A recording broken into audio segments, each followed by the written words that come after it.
One of my favorite parts of Koh Sriboya Beachfront Resort is the gift shop. Now, we get to go all around Thailand and buy neat things to sell here, and obviously we get to take a lot of them home. Well, one lesson we learned pretty early on in the process is that while almost all of these wood gifts are made from mango wood, they aren't always cured very well before they're put up for sale by the company that makes them. And if you take an uncured mango wood vase or something like that from the very humid climate of Thailand and put it out, say someplace like Brago Springs, where it's very dry, sometimes the green wood will crack.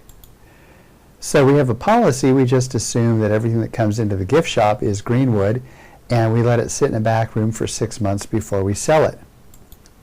The moral of the story? Well, you can't tell a mango wood vase by its cover. They also say you can't tell a book by its cover, so I guess the real question for this video is whether you can tell a patent by its cover. So when you first look at a patent, the first thing you see is the front cover, or the title page. Now on the title page there's a number of items of useful information, including the name of the invention, the name of the inventor, the patent number, when it was issued, which law firm prepared and filed the application. There's also a list of prior art cited. This is very important in terms of the prosecution history of the patent, to see which patents and published patent applications and other items of prior art the examiner looked at when he or she allowed the patent to issue as a patent. There's also an abstract, which is a 150-word or less description of the invention, a basic summary. And then there's at least one representative figure or drawing that gives you a rough idea of what the invention is all about. So in terms of the part of a utility patent, again, on the front cover you've got the abstract, which is a short summary of the invention. You've got at least one representative drawing. Now the other drawings are contained in the rest of the patent application. So usually there are at least 3 or 4 drawings to illustrate how the patent works. There's also something called the background of the invention. Now the background of the invention is an introduction that kind of introduces what field the invention lies in, what are some of the prior art that this invention improves upon, and essentially sets up sort of a sales pitch, where then when you move into the detailed description, which compares the prior art to your invention and talks about how much better your invention is, you've already kind of set up this proverbial long felt need for your invention. So the detailed description uses the drawings and descriptive words to point out exactly how your invention works and to justify the fact that, well, at least the fact you're claiming, that your invention is something more than a mere obvious improvement over other people's inventions. The last part of a patent is the most important, and these are the claims. Now the claims lay out the individual nuggets of intellectual property that you own. So you most definitely cannot tell a patent by its cover, because the cover doesn't have the claims in it. So let's use a very simple example here to show how claims work and how you can tell a good patent from a bad patent. So when we're talking about claims, there are 4 main things you have to keep in mind. First of all, a patent gives you the right to exclude others from making, using, or selling the invention. These basically set forth the grounds under which you can try to stop somebody from, quote, copying your ideas, unquote. Second thing you've got to remember is a patent is good only in the country in which a patent is issued. Kind of like trademarks. A U.S. trademark is only good in the United States, a French trademark only good in France. Same with a patent. A Mongolian patent is only useful in Mongolia. A U.S. patent cannot be enforced over in China. Third item. To infringe a patent, you have to infringe at least one claim of the patent. And fourth, to infringe a claim, you have to infringe every element of the claim. Now, if you remember these 4 things, you basically know everything there is to know about how to tell a good claim from a bad claim. But I think we need to turn to an example to really hammer this point home. Now, for this example, we're using a theoretical invention, and I've been using this in various classes for over a decade, so if there truly is any inventive matter in this, it has long been publicly disclosed. Anyway, about 15 years ago, before each hotel had internet piped directly into your room, when you traveled abroad, you had to visit the business centers of the various hotels that I would stay at. And these business centers were usually open from 7 in the morning until 10 at night. And so if I happened to arrive in Europe or Asia, I'd often be having my clock offset against the local time by 8 hours or so, which meant that at 2 in the morning I wanted to work, but there was nothing that I could do because I didn't have any internet access. So I came up in my mind with a new invention which combined a laptop computer with a 4-function printer. That is, we had a laptop computer that also could scan, copy, fax, and print. And so again, on a theoretical basis, let's say we prepared 2 patents on these and both were approved. Patent 1, we call this one the narrow claims, and Patent 1 only has one claim, which is a laptop comprising a scanner, a copier, a fax, and a printer.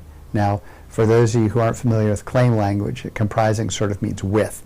So we've got a combination of 5 elements here with Patent 1, the laptop plus a scanner plus a copier plus a fax plus a printer.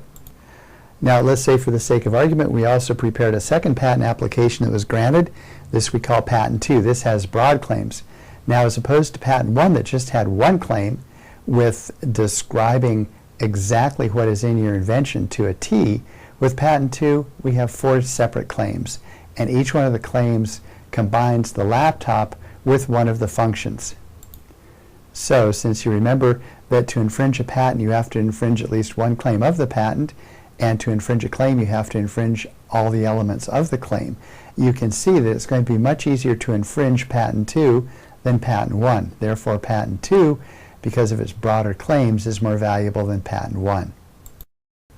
So at the bottom of the page we have 3 potential infringers, and let's go through each one to see whether any of these infringers are going to infringe one or both of these patents. So we begin with potential infringer number 1. This is Hanscom. It is a Hong Kong company importing into the U.S. a laptop computer with a photocopier and a scanner built into it.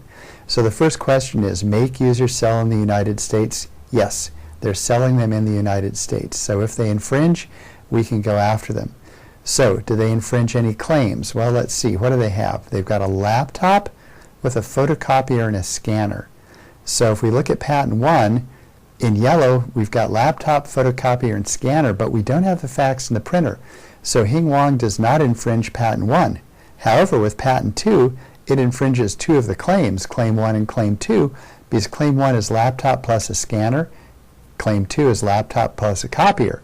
So Hanscom, again, they skate free with Patent 1. There's nothing we can do to them about that. But with Patent 2, they infringe both claims of the patent.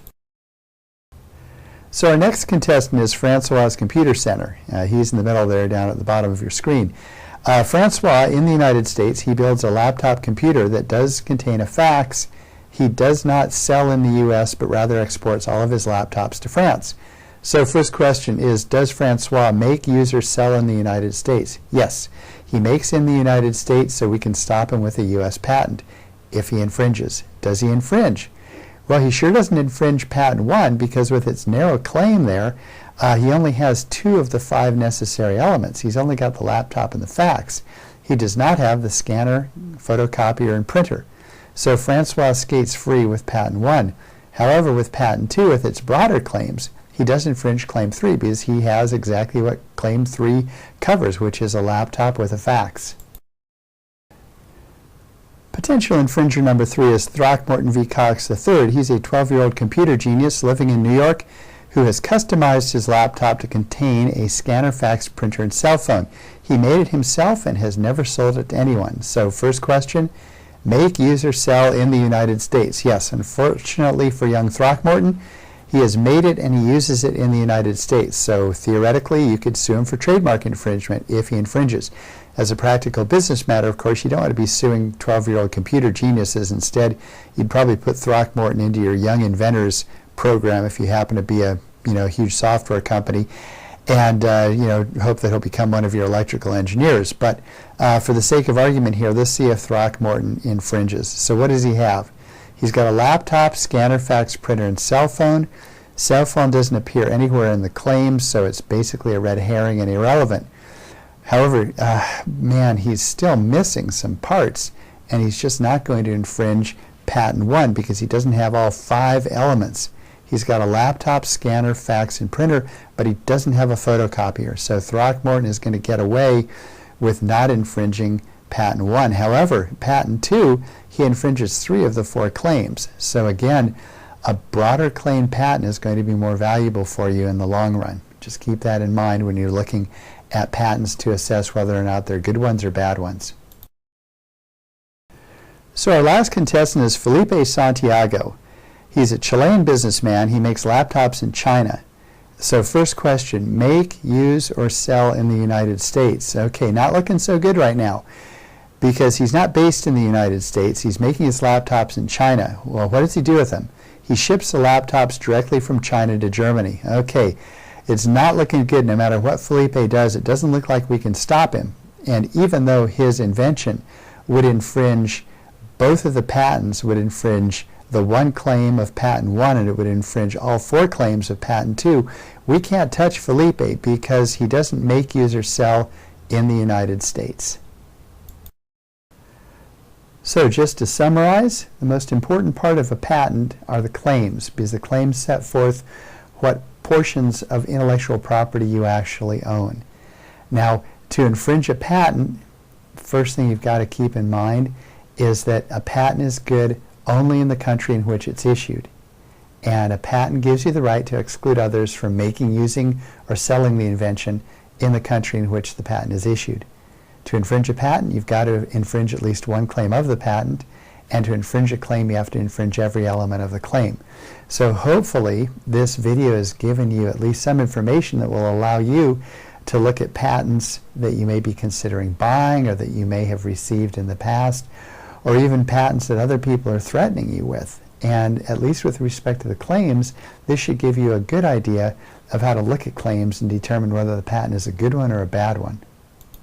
Now, particularly if you're being threatened with patent infringement from somebody else's patent, you definitely want to look at the prosecution history of the patent to find out if there are any weaknesses in the process by which the patent was granted. But again, the first thing you always look for is look at the claims, see if they're any good or not, see if the patent actually covers what you're doing, because it may be that you're not infringing at all.